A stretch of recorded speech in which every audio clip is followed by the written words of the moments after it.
ప్రధాని మోదీ తీరు చూస్తే చిచ్చుబుడ్డి తుస్సుమంది అనక తప్పదని కాంగ్రెస్ పార్టీ ఏపీ అధ్యక్షురాలు వైఎస్ షర్మిల విమర్శించారు. మోదీ అమరావతిపై పర్యటనపై ఆమె స్పందించారు. ఆంధ్రప్రదేశ్ పునర్విభజన చట్టం 943 సెక్షన్ ప్రకారం నవ్యాంధ్ర నూతన రాజధాని నిర్మాత బాధ్యత పూర్తిగా కేంద్రానిదేనని ఆమె చెప్పింది. నూతన రాజధానిలో మౌలిక సదుపాయాల కల్పన కేంద్రం కల్పించి ఇవ్వాల్సిందేనని అన్నారు. విభజన చట్టంలో కేంద్రం విధులేంటో ఇంత స్పష్టంగా పేర్కొంటే మరి ప్రధాని మోదీ మనకు ఇస్తున్నదేమిటని ఆమె ప్రశ్నించారు. ఆనాడు 2015లో మట్టి కొట్టారని, నేడు సున్నం కొట్టి వెళ్లారని వైఎస్ షర్మిల సెటైర్లు వేశారు.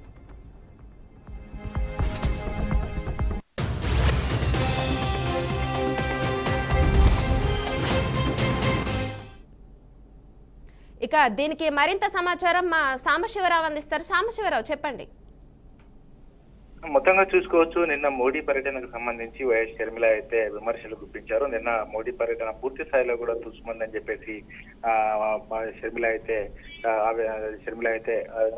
చేయడం జరిగింది. గతంలో 2015లో శంకుస్థాపన చేయడానికి వచ్చినటువంటి మోడీ ఆ రోజు మట్టి నీళ్లు ఇచ్చారు. ఈ రోజు పూర్తి స్థాయిలో కూడా చాకులు చేతులు పెట్టి వెళ్ళిపోయారని చెప్పేసి కూడా వైఎస్ షర్మిల అయితే తీవ్రంగా మండిపడ్డారు. అసలు రాష్ట్రానికి ఏమి ఇస్తాము, రాష్ట్రానికి చేసినటువంటి కొత్తగా ఏర్పడినటువంటి రాష్ట్రానికి ఏం హామీలు ఇస్తాం, అటువంటి హామీలు ఏమి మాట్లాడకుండా కూడా వెళ్ళిపోయినటువంటి పరిస్థితి ఉంది. అదేవిధంగా ప్రస్తుతం అంటే మోడీ భజన చంద్రబాబు భజన మోడీ తప్పితే అక్కడ భజన బృందం తప్పితే ఏమీ లేదు. కేవలం వాళ్ళు భజన చేసుకోవడానికి ఒక సమావేశం పెట్టుకున్నారని చెప్పేసి కూడా షర్మిల అయితే అనడం జరిగింది. అయితే మొత్తంగా ఈరోజు ప్రస్తుతం ఉన్నటువంటి పరిస్థితుల్లో రాష్ట్రం అభివృద్ధి చెందాలంటే కేంద్రం నుంచి సహకారం ఇవ్వాలి. ఎంతో మంది ప్రజలు మోడీ కేంద్రం నుంచి ఎంతో సహకారం అందిస్తారని చెప్పేసి భావించారు. కానీ మోడీ మాత్రం అక్కడ చెప్పింది ఏమీ లేదు. రాష్ట్రాన్ని ఏదో రాజధాని పొగిడారు, చంద్రబాబును పొగిడారు, పవన్ కళ్యాణ్ పొగిడారు తప్పితే అక్కడ కనీసం రాష్ట్రానికి ఏం చేస్తాము, ఎటువంటి అభివృద్ధి పనులు చేస్తాము అనేది అక్కడ కనీసం స్టేజీపై ప్రజలందరి సమక్షంలో చెప్పాల్సిన బాధ్యత ఉన్నా కూడా కనీసం